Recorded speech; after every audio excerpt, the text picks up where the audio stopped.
how to discover your next great business idea. There are many articles and videos about finding great ideas.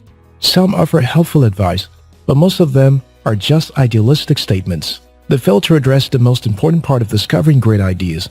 They address discovering an idea as a genius exercise where you or a group of people task their brain until it comes up with some novel concept. But in reality, most successful great ideas were not a product of intense brainstorming sessions. In fact, the process of discovering great ideas throughout history and today suggests that it is more active than passive. If you understand this simple approach, you can come up with your next great idea for your business or professional career. Before we get to it, be sure to subscribe to After School Africa for more insightful videos like this. The story in the Bible about how Jesus Christ met his disciples explains that they were all at their place of duty before the great idea of the gospel of salvation found them. They weren't in their respective homes or in a classroom brainstorming the next big thing. They were all in the field fishing, collecting taxes, doing their regular work. Idea is like gold. You have to be out in the field to find it. Here are simple steps to follow to discover great ideas. Start with what you know. I've shared this story in a previous video, but it's worth repeating. It was the story of a woman who started a business on her passion, baking snacks.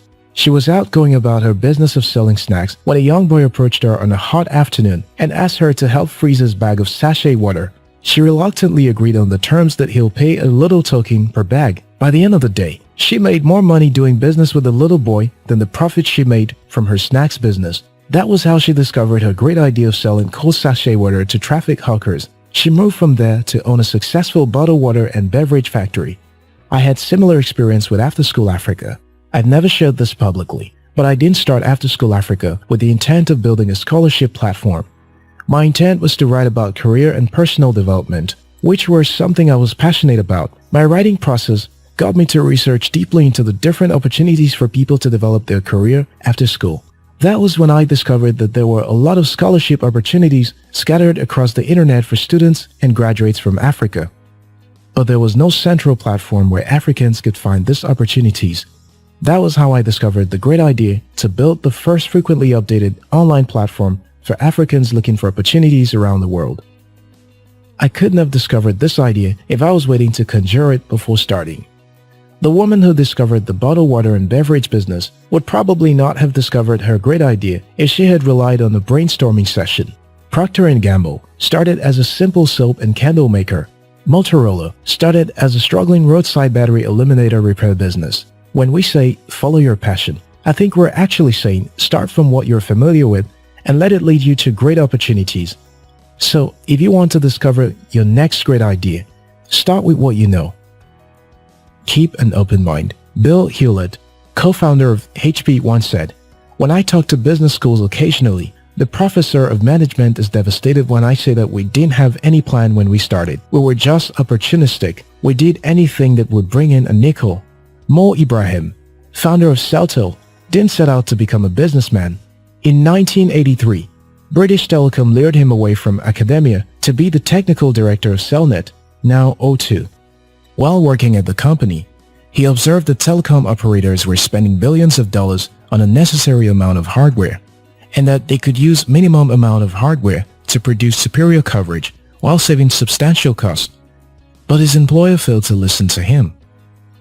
After spending 6 years dealing with corporate politics, he resigned and started his consulting company, helping telecom companies do exactly what he had been advising his former employee to do. The company was later sold for almost $1 billion.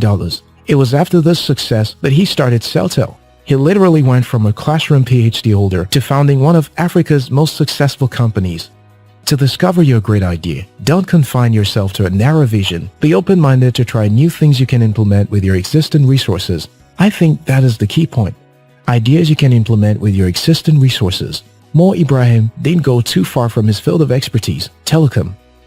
HP started their business without an idea or a plan, but they were clear on the field they were going to play in, electrical engineering.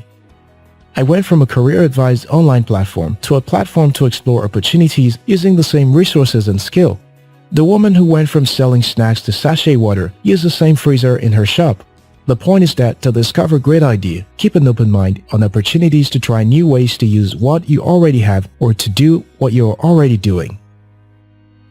Be actively trying to solve problems. Slack was once referred to as the fastest growing startup in history. But the even more interesting story about this workplace app is its origin. Slack was actually born out of a gaming company called TinySpec. The team created Slack to solve the problem of communication among the team while working on the project. Slack app was made for the company to use, not the public. But it turned out to be a globally successful multi-billion-dollar workplace product.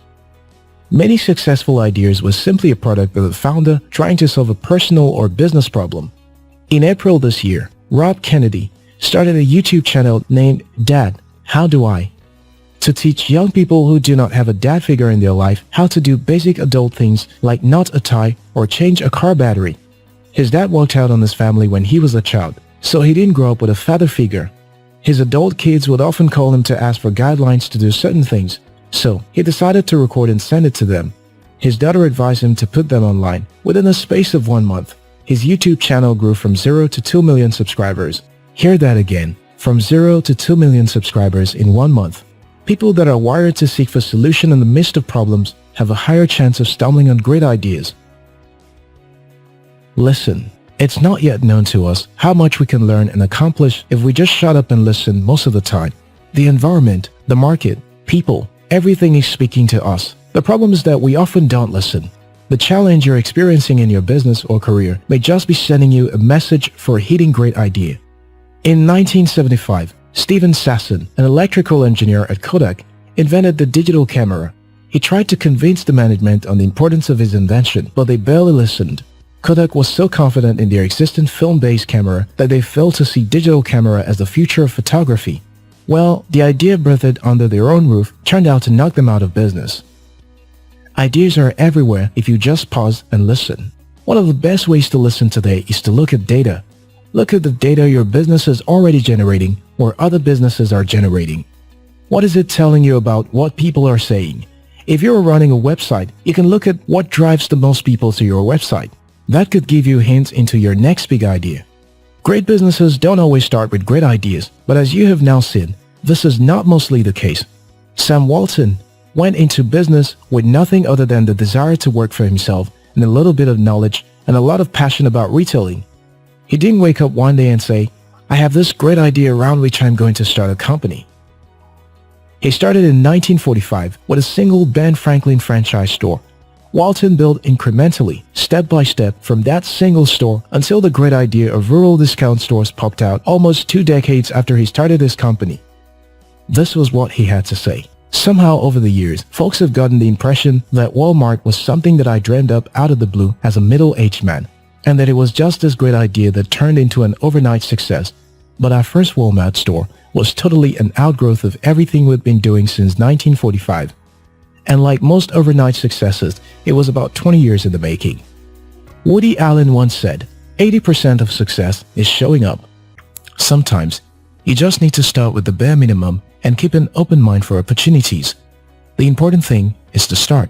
Most often, you'll discover your great idea when you are already on the journey, experimenting and submitting. Start with what you know. Keep an open mind and pay attention.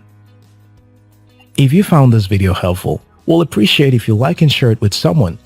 If you're yet to subscribe to After School Africa, now's a good time to hit the subscribe button. Until next time, your success matters.